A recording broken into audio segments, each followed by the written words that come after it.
Welcome back to my YouTube channel. ಇವತ್ತು ಬಿಸ್ಕೆಟಿಂದ chocolate ice cream ಮಾಡೋದು ಹೇಗೆ ಅಂತ ತೋರಿಸ್ತೀನಿ. ಸೊ ಅದಕ್ಕೆ ಬೇಕಾಗಿರೋ ಪದಾರ್ಥಗಳೇನು ಅಂದರೆ ಬಿಸ್ಕೆಟು, 1/2 ಲೀಟರ್ ಹಾಲು, ಸಕ್ಕರೆ ಬೇಕಾಗುತ್ತೆ. ನಾನಿಲ್ಲಿ ಹ್ಯಾಪಿ ಬಿಸ್ಕೆಟ್ನ ತೊಗೊಂಡಿದ್ದೀನಿ. ನೀವು ಯಾವ ಬಿಸ್ಕೆಟ್ ಬೇಕಾದ್ರೂ ತೊಗೊಳ್ಬೋದು. 3 ಪ್ಯಾಕೆಟ್ ತೊಗೊಂಡಿದ್ದೀನಿ ನಾನು, 10 ರುಪೀಸ್ದು. ಆ ಬಿಸ್ಕೆಟ್ನೆಲ್ಲ ಸ್ವಲ್ಪ ಸಣ್ಣ ಸಣ್ಣದಾಗಿ ಪುಡಿ ಮಾಡಿ ಜಾರಿಗೆ ಹಾಕ್ಕೊಂಡಿದ್ದೀನಿ. ಸೊ ಅದಾದಮೇಲೆ ನಮಗೆ ಸಿಹಿ ಎಷ್ಟು ಬೇಕು ಅಷ್ಟು ನೋಡಿಕೊಂಡು ನಾವು ಸಕ್ಕರೆನ ಹಾಕ್ಕೋಬೇಕಾಗತ್ತೆ. ಸಕ್ಕರೆನ ಕೂಡ ನಾನಿಲ್ಲಿ ಬಿಸ್ಕೆಟ್ ಜೊತೆ ಹಾಕ್ಕೊಂಡು ರುಬ್ಕೊಂಡು ಬರಬೇಕು. ಸೊ ನಾನು ಆಲ್ರೆಡಿ ಇಲ್ಲಿ ರುಬ್ಬಿ ಇಟ್ಕೊಂಡಿದ್ದೀನಿ, ಕಾಣಿಸ್ತಿದೆಯಲ್ಲ ನಿಮಗೆ. ತುಂಬ ರಫಾಗೂ ರುಬ್ಬಕ್ಕೆ ಹೋಗ್ಬಿಡಿ, ಒಂದು ಸ್ವಲ್ಪ ಸ್ಮೂತಾಗಿ ಮುಟ್ಟಿದ್ರೆ ನಮಗೊಂಥರ ರಫ್ ಸ್ಮೂತ್ ಬರುತ್ತಲ್ಲ, ಅಷ್ಟು ರುಬ್ಕೊಂಡು ಬಂದರೆ ಸಾಕು ಬಿಸ್ಕೆಟ್ನ. ಸೊ ನೋಡಿ ಎಷ್ಟು ಚೆನ್ನಾಗಿ ಕಾಣಿಸ್ತಿದೆ.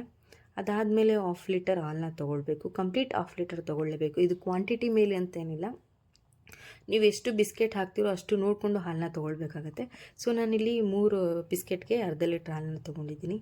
ಆಲ್ರೆಡಿ ಅಲ್ಲಿ ನಾನು ಹಾಲನ್ನ ಕಾಯಕ್ಕೆ ಇಟ್ಟಿದ್ದೀನಿ. ಲೋ ಫ್ಲೇಮಲ್ಲಿ ಹಾಲನ್ನ ನಾವು ಕಾಯಕ್ಕೆ ಇಡಬೇಕಾಗತ್ತೆ. ಕಂಪ್ಲೀಟ್ ಎಲ್ಲೂ ನಾವು ಕೈ ಬಿಡ್ದಿರೇ ಹಾಲನ್ನ ನಾವು ಮಿಕ್ಸ್ ಮಾಡಿಕೊಂಡೇ ಬರಬೇಕಾಗುತ್ತೆ.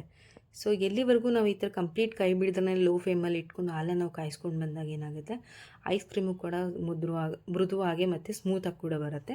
ಸೊ ಅಲ್ಲಿವರೆಗೂ ನಾವು ಕಂಪ್ಲೀಟ್ ಹಾಲನ್ನ ಮಿಕ್ಸ್ ಮಾಡ್ತಾನೆ ಬರಬೇಕಾಗುತ್ತೆ. ಎಲ್ಲಿವರೆಗೂ ಅಂದರೆ ಕಂಪ್ಲೀಟ್ ಹಾಲಲ್ಲಿ ಹಸಿ ವಾಸನೆ ಹೋಗೋವರೆಗೂ ನಾವು ಎಲ್ಲೂ ಕೈ ಬಿಡ್ದೇ ಮಿಕ್ಸ್ ಮಾಡ್ತಾನೇ ಬರಬೇಕಾಗತ್ತೆ. ಅದೇನಾಗುತ್ತೆ, ಚೆನ್ನಾಗಿ ಕುದ್ದು ಏನಾಗುತ್ತೆ, ಸ್ವಲ್ಪ ಹಾಲು ಕಡಿಮೆ ಆದಾಗ ಅನಿಸುತ್ತೆ. ಬಟ್ ಹಾಲು ಮತ್ತು ನೀರು ಏನೂ ಹಾಕೋಕ್ಕೆ ಹೋಗ್ಬಿಡಿ. ಕಂಪ್ಲೀಟ್ 1/2 ಲೀಟ್ರ್ ಹಾಲು ಅಷ್ಟೇ, ನೀರು ಕೂಡ ಒಂಚೂರು ಸೇರಿಸೋಂಗಿಲ್ಲ.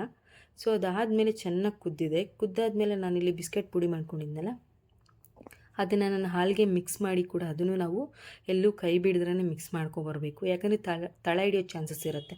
ಸೊ ಹಾಗಾಗಿ ಅದನ್ನು ಫುಲ್ಲು ಕೈ ಬಿಡ್ದ್ರೇ ಮಿಕ್ಸ್ ಮಾಡ್ತಾನೇ ಬರಬೇಕು. ಎಲ್ಲಿವರೆಗೂ ಮಿಕ್ಸ್ ಮಾಡಬೇಕು ಅಂತ ಹೇಳಿದ್ರೆ ಅದು ಒಂದು ಅದಕ್ಕೆ ಬರುತ್ತೆ.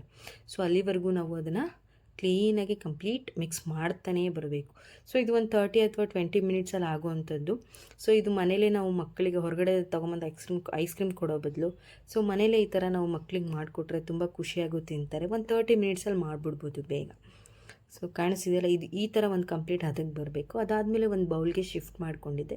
ಸೊ ಕಂಪ್ಲೀಟ್ ಅದನ್ನು ಆರಕ್ಕೆ ಬಿಟ್ಬಿಡ್ಬೇಕು. ಒಂದು 25 ನಿಮಿಷ 15 ನಿಮಿಷ ಕಂಪ್ಲೀಟ್ ಆರಾದಮೇಲೆ ಒಂದು ಜಾರಿಗೆ ಮತ್ತೆ ಅದನ್ನು ಹಾಕ್ಕೊಂಡು ಒಂದು ರೌಂಡ್ ತಿರ್ಸ್ಕೊಂಡು ಬಂದಾಗ ಏನಾಗುತ್ತೆ, ಐಸ್ ಕ್ರೀಮ್ ಫುಲ್ ಸ್ಮೂತಾಗಿ ಕಾಣುತ್ತೆ.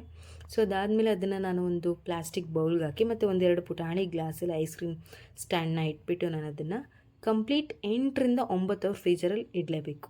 ಸೊ 8ರಿಂದ 9 ಅವರ್ ಆದಮೇಲೆ ನೋಡಿ ಎಷ್ಟು ಚೆನ್ನಾಗಿ ಬಂದಿದೆ ಅಂದರೆ ಐಸ್ ಕ್ಯಾಂಡಿ ತುಂಬ ಚೆನ್ನಾಗಿ ಬಂದಿದೆ ಅಲ್ವಾ. ನೋಡಿ ಫಸ್ಟ್ ಟೈಮ್ ನಾನು ಟ್ರೈ ಮಾಡಿದ್ದು, ತುಂಬ ಅಂದರೆ ತುಂಬಾ ಚೆನ್ನಾಗಿದೆ. ಸೊ ಮಕ್ಳಿಗೂ ನಾವು ಈ ಥರ ಮಾಡಿಕೊಟ್ಟಾಗ ಮಕ್ಕಳು ಕೂಡ ತುಂಬ ಖುಷಿಯಿಂದ ತಿಂತಾರೆ. ಒಂದು 20 ಅಥವಾ 30 ಮಿನಿಟ್ಸ್ ಆಗುತ್ತೆ ಅಷ್ಟೇ. ಮನೇಲಿ ಮಾಡಿಕೊಟ್ರೆ ಮಕ್ಕಳು ಕೂಡ ತುಂಬ ಖುಷಿಯಾಗಿ ಕುಡಿತಾರೆ.